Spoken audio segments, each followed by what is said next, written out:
오늘은 처녀와 과부에게 주는 권면 말씀을 준비하면서 또 여러분도 읽으면서 이랬다 저랬다 장이라고 하는 게 기억나죠. 제가 청년회 때 고린도 전후서를 영락교회 청년부, 그땐 우리 청년부에 주로 목사님들이 많는데 각 7개 청년부에 다 목사님들이 다 한 분씩 다 계셨어요. 청년부. 근데 저희 전도사 있던 분이 고린도 전후서를 했는데 그냥 한마디로 그러신 거야. 이랬다 저랬다 장이라고. 그래서 이렇게도 되고 저렇게도 되고, 그러니까 잘 판단하라고 했던 것만 기억에 남는 것 같아요. 그게 몇십 년이 지났어도 그 말씀이 기억에 나는데, 고린도 전서는 고린도 교회의 다양한 문제점들을 지적하고 또한 대안을 제시하고 있죠. 그 중에 처녀에 대해서도 권면하고 있어요. 7장 25절 다시 한번 우리 읽어보겠습니다. 시작. 처녀에 대하여는 내가 주께 받은 계명이 없으되 주의 자비하심을 받아서 충성스러운 자가 된 내가 의견을 말하노니, 처녀에 대해서 주께 받은 계명이 있다 없다? 없다. 없다.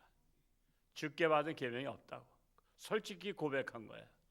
그렇다면 지금까지 했던 것들은 주께 받은 계명이 있다 없다? 있다라는 것이죠. 우리는 그래서 원래 국어를 잘해야지 문장 파악을 잘 하는데, 지금까지는 다 주께 받은 계명대로 얘기를 했다 이거야. 근데 처녀에 대해서는 어찌해야 됩니까? 라고 이렇게 고린도 교회가 질문했을 때, 지금 이제 사실은 편지가 오고 갔던 거예요. 근데 사도 바울한테 갔던 질문지는 여기 지금 나오진 않고 있지만 그걸 하나하나 답변하고 있는 거예요 지금. 그런데 처녀에 대해서도 기도해 봤는데 받은 계명은 없지만, 그렇게 말씀하고 있는 거예요. 받은 계명은 없지만 주의 자비하심으로 충성된 제자가 된 사도 바울이 신앙의 경험상 말씀을 드리겠다 이거죠. 신앙의 경험상.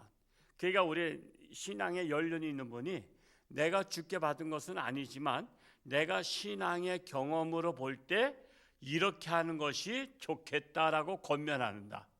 이렇게 이해가 되면 되는 거죠. 자, 그러면서 25절에 내가 경험상 주께 받은 계명은 없지만 경험상으로 내가 말할 테니까 잘 들어라, 이렇게 말씀하고 있는 거예요. 자, 26절 말씀을 읽어 볼까요? 시작. 내 생각에는 이것이 좋으니 곧 임박한 환난으로 말미암아 사람이 그냥 지내는 것이 좋으니라. 자, 내가 주께 받은 계명은 없어. 그러니까 내 생각에 이러니까 꼭 내 생각대로 해서 해라는 것은 아니다라는 거예요. 내 생각대로. 근데 내가 경험상 내 생각을 말하노니 하는 거예요. 왜? 너희들이 질문했으니까. 처녀가 결혼해야 됩니까 말아야 됩니까? 라고 질문했기 때문에 내 경험상으로는 말하겠다 하면서, 바울의 생각에는 임박한 환난, 그리고 그런 환난으로 말미암아 결혼하지 않는 것이 좋다. 왜? 결혼하면 사람이란 것은요, 자기와 사랑하는 사람이 많이 생기면 생길수록 기쁜 일에는 배가 되지만 슬픈 일에도 배가 되는 거 아시죠? 고통을 당하면 나 혼자 고통 당할 수 있는데 자식도 고통당하면은 자식만 고통당해요? 부모도 고통당해? 부모도 고통을 당한다고. 아내가 고통당하면 남편도 고통당해. 또 남편이 고통당하면 아내가 고통당해. 그래서 환난 때에는 고통이 배가 되기 때문에, 그래서 자유하도록 결혼하지 않는 것이 좋다. 근데 이제 사도 바울 때부터 뭐가 시작되죠? 300년 동안 박해가 시작돼요. 300년. 그래서 카타콤 땅속에다 파고선 들어간 거예요. 두더지 땅굴처럼. 성지순례를 갔을 때 로마에서 거길 들어가 봤어요. 1층만 들어갔어요. 1층만. 근데 3층, 4층, 5층으로 파고 들어갔어. 땅속으로. 근데 그 나라 땅은 무너지지가 않아. 그리고 냄새를 흡수하는 흙이래. 그러니까 하나님은 벌써 이 역사적인 것까지 다 생각해서 그 안에서 시체를 그대로다 두거든요. 땅 속에서. 그러면 땅 속에서 한 사람들이 그 냄새가 얼마나 하겠어. 근데 냄새가 안 났대. 왜? 땅의 흙이 냄새를 흡수하는 흙이래. 그래서 거기서 태어나서 땅 속에서 태어나가지고 결혼도 거기서 했어. 땅 속에서 결혼하고 땅 속에서 아기 낳고 그분들 중에서는 한 번도 밖에 나오지 않고 땅 속에서 일평생을 산 사람도 있대. 왜냐하면 구멍들이 있잖아. 들어가는 구멍. 거기를 로마 군사들이 지키는 거야. 나오기만 해봐라 죽여버린다고. 근데 들어가지는 못해. 워낙 땅속 굴이 얼마나 그물망을 다 됐냐면 우리 홍천 시내 전체 땅 속에 이만한 도시가 있다고 생각하면 돼요. 땅 속에. 그것이 왜 그렇게 됐냐면 장장 300년 동안 핍박이 왔기 때문에 하는 거야. 그걸 갖다가 10대 박해라래. 10대 박해라는 것은 황제 중에 10명이 기독교인들을 타도하겠다는 슬로건을 내건 사람이 10명의 황제가 있어서 10대 박해라고 하는 거야. 황제 한 사람이 몇 번 박해해서 몇 대가 아니라 황제로 물려받은 사람이 나도 공약을 세우는 거야. 난 기독교인들 말살 정책 쓰겠다. 그렇게 했던 황제가 10명이기 때문에 10대 박해라고 하는 거예요. 그러니까 이런 환란이 이제 사도 바울 때부터 시작이 되기 때문에 결혼을 하면 아내가 잡히거나 남편이 잡히거나 자식이 잡히거나 그러면은 그들이 고문을 하잖아요. 여러분 이 악랄한 시대는요 그냥 간단히 안 죽여. 갖은 고문을 다 해. 그래서 불게 만들어. 네 남편이 어디 숨어 있냐, 아내가 어디 숨어 있냐, 자식이 어디 숨어 있냐, 부모가 어디 숨어 있냐.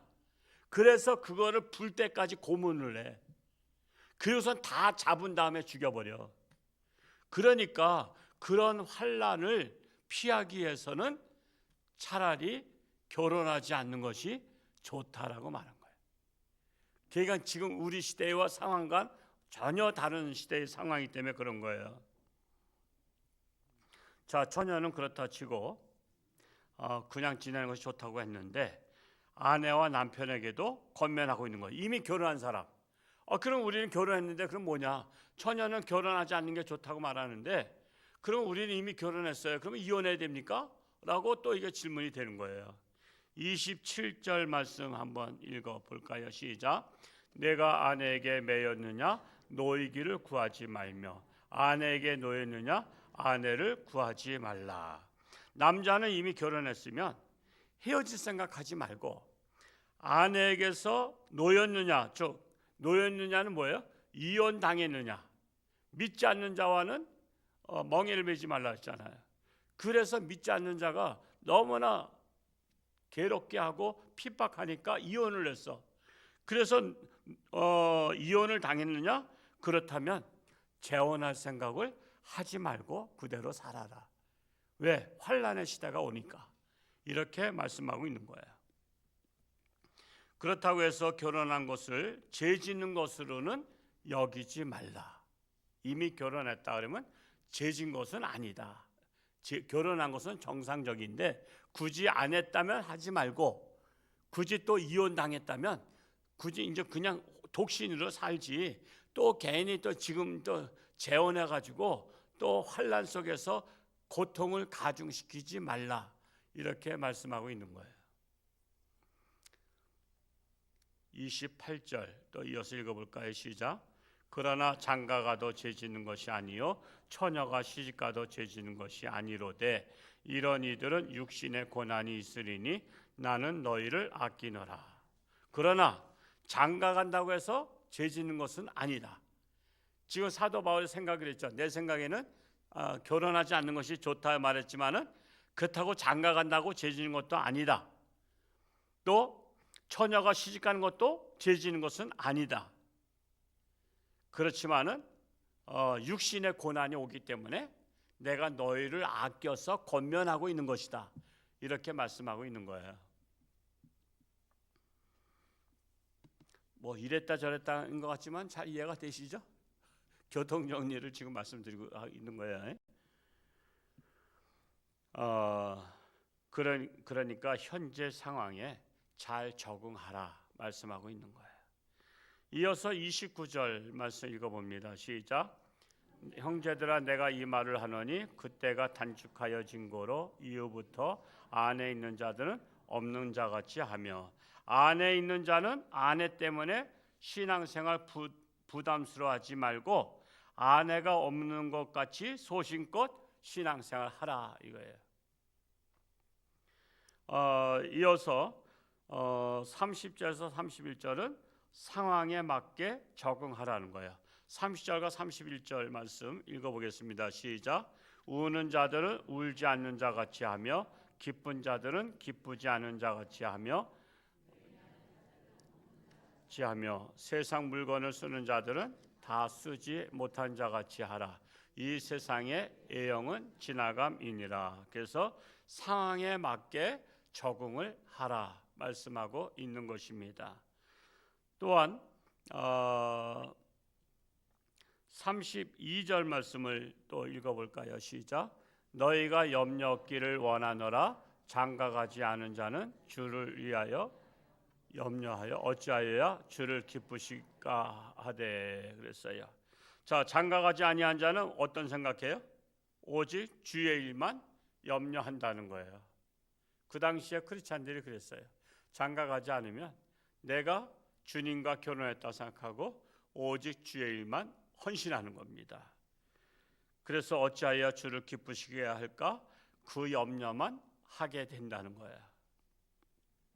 그런데 장가간 자는 벌써 염려가 달라진다는 거예요. 그 말씀이 33절에 나와 있는 거예요. 33절 말씀 읽어볼까요? 시작.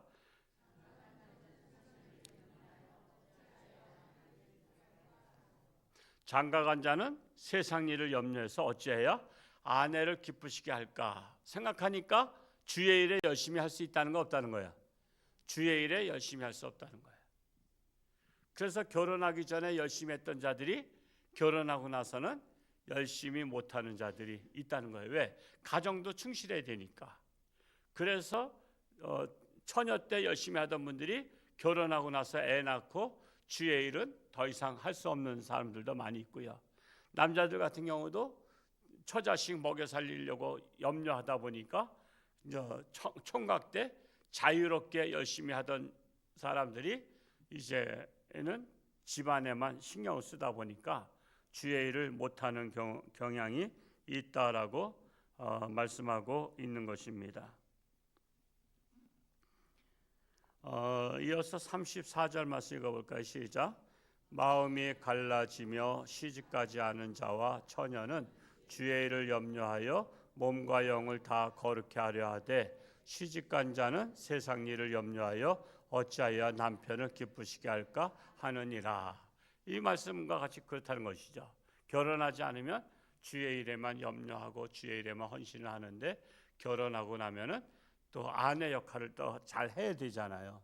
그러다 보니까 남편 밥 줘야 되고, 그러니까 예배 시간에 못 나오고, 또 그러다 남편이 또 어디 가자 그러니까 남편을 기쁘시게 하기 위해서 또 주일날 11시에 어디 가야 되고, 그래서 이런 것 저런 것 하다 보면 그냥 신앙생활 제대로 할 수 없고 하나님께 영광 돌릴 수가 없다라는 거예요.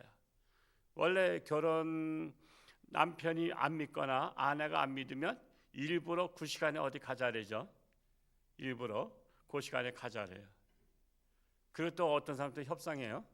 한 번은 내가 당신 교회 가고 한 번은 우리 딴 데 가고 그렇게 하자래요. 그래서 주일마다 한 번은 어디 놀러 가고 한 번은 또 교회 오고, 그런 분들 다양하게 그런 분들 있어요. 다양하게. 그게 남편을 눈치를 보고 하다 보니까 또 그렇게 되는 거야. 그래서 정말 시집가지 아니한 자는 오직 주의 일을 염려해서 몸과 영을 거룩하게 하는데, 즉 몸가짐을 잘한다는 거예요. 그런데 시집간 자는 어찌해야 남편을 기쁘게 할까? 남편 눈치 보느라고 신앙생활도 제대로 못한다. 말씀하고 있는 것입니다. 근데 뭐 여러분들은 걱정할 필요 없죠. 이미 다 뭐 시집장가 갔으니까. 다 여러분은 뭐 이제 했으니까 뭐 걱정할 필요가 없습니다. 도리어 이제 남편이 안 들어오면 주의 일에 열심히 할 수 있고 수요일 날도 이렇게 나올 수 있죠. 나오면 또 밥 해줘야 되냐고 또 못하고 그러죠. 그러니까 참 어떻게 보면 감사한 것도 있어요. 남편이 늦게 들어온 것도 감사한 일이죠. 밥 안 해줘도 되고 밖에서 먹고 오면 더 감사하기도 하고 그렇게 되죠. 이어서 35절 말씀을 읽어보겠습니다. 시작. 내가 이것을 말하면 너희의 유익을 위하며 너희에게 올무를 노려함이 아니니 오직 너희로 하여금 이치에 합당하게 하여 흐트러짐이 없이 주를 섬기게 하려 함이라. 이거 사도 바울이 이 편지 서신을 쓰면서 이것을 오해하지 말라. 너희에게 유익을 주기 위해서 내가 편지를 쓰고 있는 것이다 라고 말씀하고 있어요. 근데 사실은 바꿔놓고 생각하면 왠지 깨름직하죠. 나는 결혼하려고 했는데 결혼 안 하는 것이 더 좋다고 말하고, 그러나 결혼하는 것도 죄 지은 것은 아니라고 말하니까 이거 뭐 어떻게 결정을 너 알아서 하라 이거죠. 내 생각에는 안 하는 것이 좋은데 네 생각에 해도 죄 지는 것은 아니니까 네가 주를 영광을 위해서 안 해도 되고 또한 남편과 사랑에 빠져서 결혼해도 된다. 그래서 그것은 너의 자율에 맡기노니 그러나 이렇게 결정해도 죄 지는 것은 아니고 저렇게 결정해도 죄 지는 것은 아니다. 그래서 이랬다 저랬다 장이 된다라고 말씀하고 있는 것입니다. 그러니까 사도 바울이 권면했다고 해서 그것 때문에 걸림돌이 되지 말라. 지금 이렇게 말씀하고 있는 거예요. 나는 내 생각을 제시를 하니까 내 생각대로 할 수도 있고 아니면 네 생각대로 해도 죄 지는 것은 아니니까 나는 너의 생각도 존중해 주겠다. 이렇게 말씀을 하는 거예요. 36절 말씀 읽어볼까요? 36절 시작. 그러므로 만일 누가 자기의 약혼녀에 대한 행동이 합당하지 못한 줄로 생각할 때에 그 약혼녀의 홍기도 지나고 그같이 할 필요가 있거든 원한 대로 하라. 그것은 죄 지는 것이 아니니 그들로 결혼하게 하라.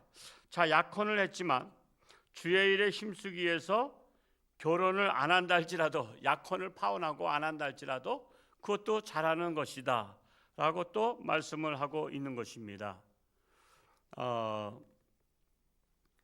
그대로 두기로 해도 잘하는 것이니라 이렇게 말씀하고 있어요.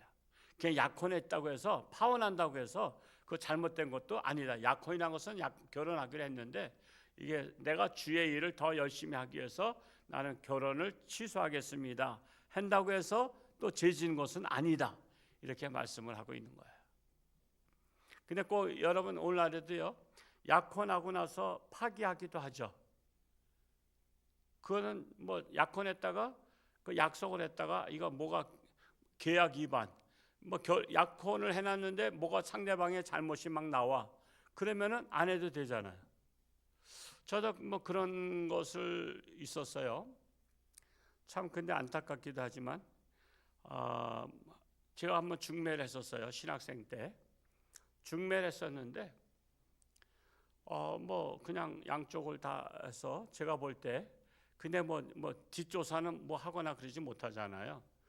그런 가운데서 제가 이 한 자매 우리 같은 교회에서 있던 청년 자매를 저희 신학생 우리 동기한테 뭐 이렇게 해서 했는데 결혼 날짜까지 잡고 이렇게 했는데 약혼하고 했는데 어느 날 전화가 왔어요.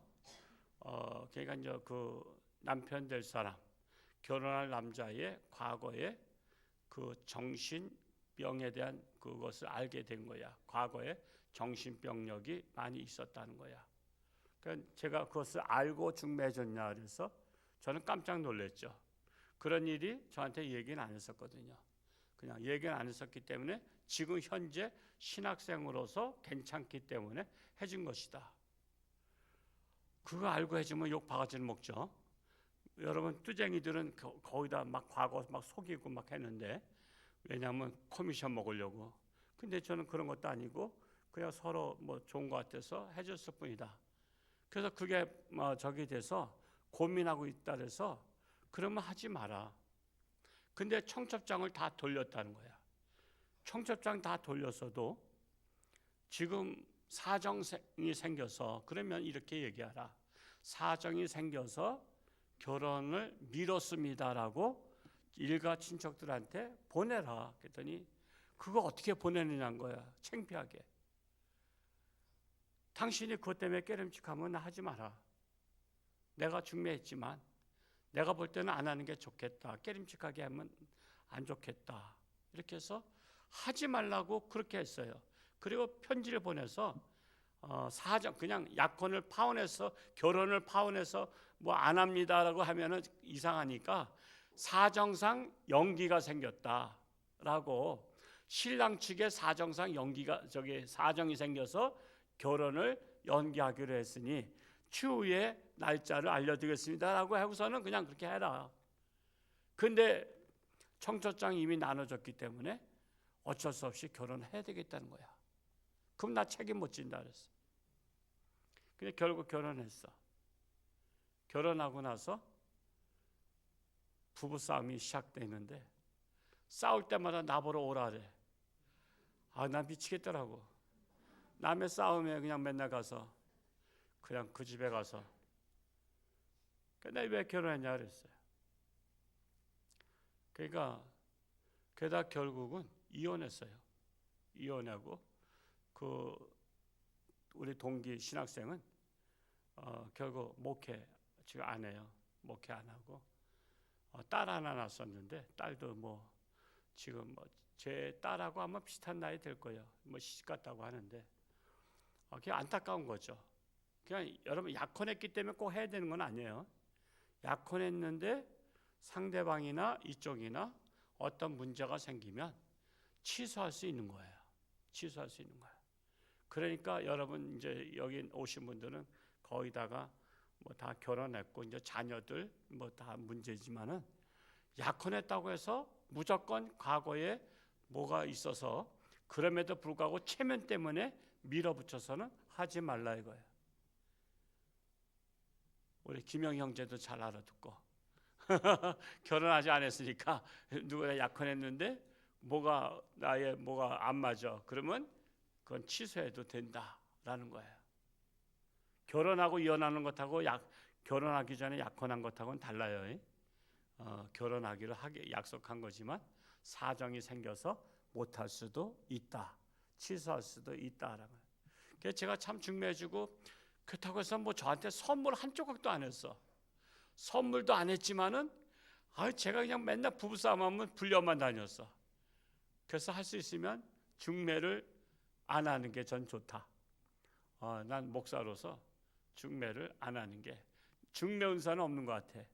그래서 중매는 아무나 하는 게 아니다. 평생 그 뭐죠?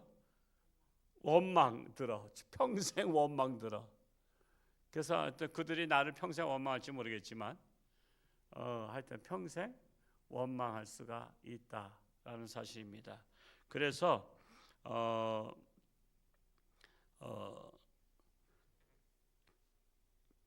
지금 이어서 37절까지 했죠? 36절까지 했나요? 36절까지 했어요. 37절 읽어봅니다. 시작. 그러나 그가 마음을 정하고 또 부득이한 일도 없고 자기 뜻대로 할 권리가 있어서 그 약혼녀를 그대로 두기로 하여도 잘하는 것이니라. 즉 약혼했다가 결혼을 안 해도 그냥 잘했다라고 하는 것입니다. 그냥 그대로 두기로 했다는 것은 그냥 결혼하지 않는다는 거야. 그래도 그거 잘하는 것이다 라는 거야.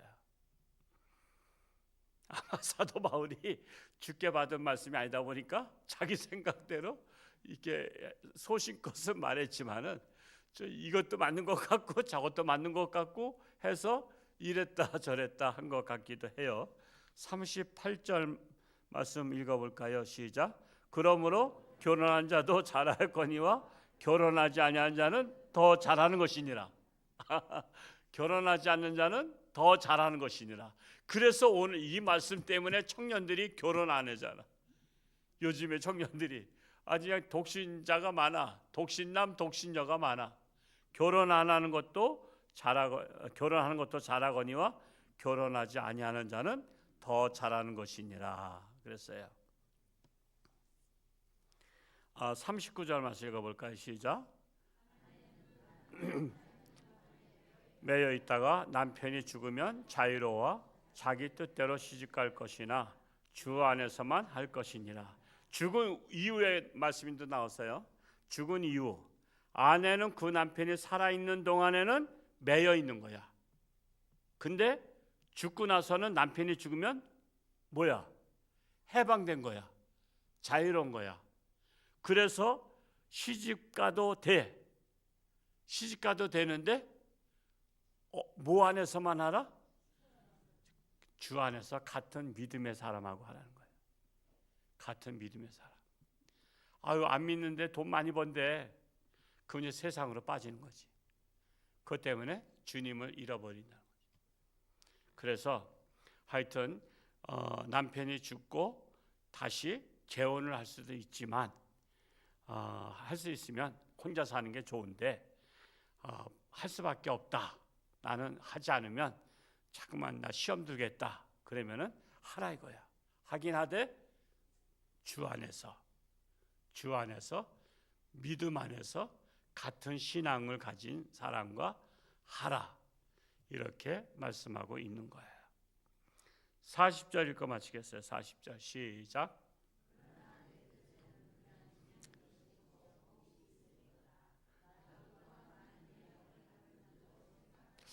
자, 이 사도 바울이 또 그러면서 뭐라고 결론 내려요? 내 뜻에는, 내 뜻, 주님의 뜻이라고 말하지 않았어요? 내 뜻에는, 내가 경험상으로는, 지금 사도 바울은 지금 결혼했어야 독신남이야. 독신남이야.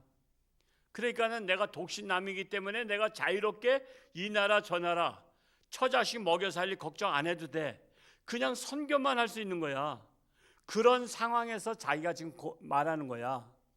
지금 내가 아내에 대해서 무책임하게 가정을 팽개친 것도 아니고 자식을 내가 버린 것도 아니고 내가 독신으로 있기 때문에 처자식에 대한 걱정 없이 오로지 주의 일만 걱정하고 내가 살듯이, 그래서 내 뜻에는 나와 같이 그냥 지내는 것이 더욱 복이 있으리로다. 지금 사도 바울은 결혼 안 한 것을 복 받았다 하는 거야. 복 받았다고. 나는 결혼 안 하는 게 복이다 이거야. 왜? 나 주님만 사랑하고 주님만 전할 수 있기 때문에 나는 복이 있다. 그러면서 나 또한 하나님의 영을 받은 줄로 생각하노라. 즉 하나님의 말씀에 위배되지 않으리라고 본다 이거죠. 내가 너희들한테 편지 쓸 때 내가 지금 권면한 것이 내가 하나님의 영을 받고 내가 쓴 것으로 내가 아노라. 미혹의 영을 받아서 이랬다 저랬다 한 것은 아니다. 하나님의 영을 받은 줄로 아노라. 그런데 이렇게도 좋지만 저렇게도 좋고 이랬던 저랬던 하나님의 영광을 위해서 하든 하나님의 영광을 위해서 결혼하지 않든 그것은 각자의 그릇대로 하라. 이렇게 말씀하고 있는 거예요. 그런데 지금 이 세대가 결혼을 하는 추세요, 안 하는 추세요? 결혼을 안 하는 추세야. 그렇다고 결혼 안 하는 이유가 뭐냐 말이야. 선교사 되기 위해서? 오로지 주의 일 열심히 하고 기도하기 위해서? 그건 아니잖아. 그러니까 이 세대가 주님의 뜻과는 다르게 결혼을 안 하는 세대가 되었지만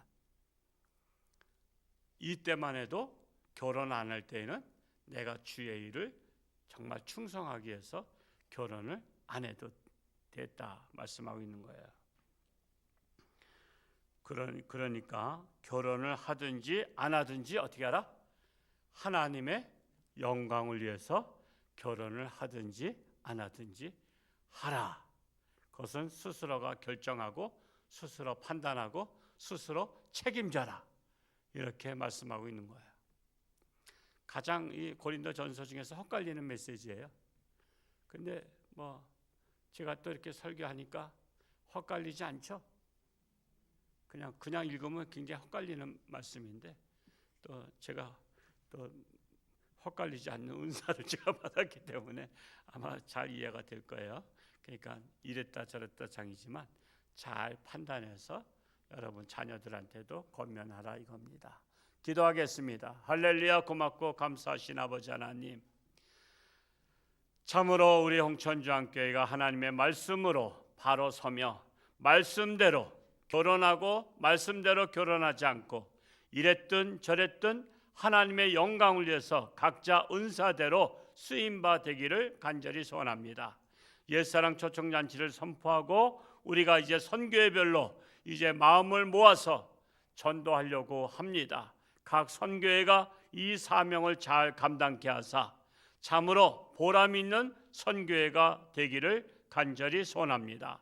나라도 심히 어려운 가운데 있지만 하나님의 뜻이 이 땅에 이루어지게 하여 주옵시고 하나님의 영광을 나타내는 나라가 될 수 있도록 인도하여 주옵소서. 이 시간도 귀한 11조임을 드렸습니다. 참으로 아버지 앞에 고백하는 11조의 무리에 하나님께서 30배, 60배, 100배로 충만케 하여 주옵소서. 아직도 육신의 질병으로 사경을 헤매는 사랑하는 교우들, 부모님 계십니다. 하나님 함께하사 기도 외에는 이런 유가 나갈 수 없다 했사오니 참으로 간절히 부르짖고 기도할 때에 치료하는 광선을 바라사 깨끗함 받게 하여 주옵소서. 감사드리며 예수님의 이름으로 기도하옵나이다. 아멘.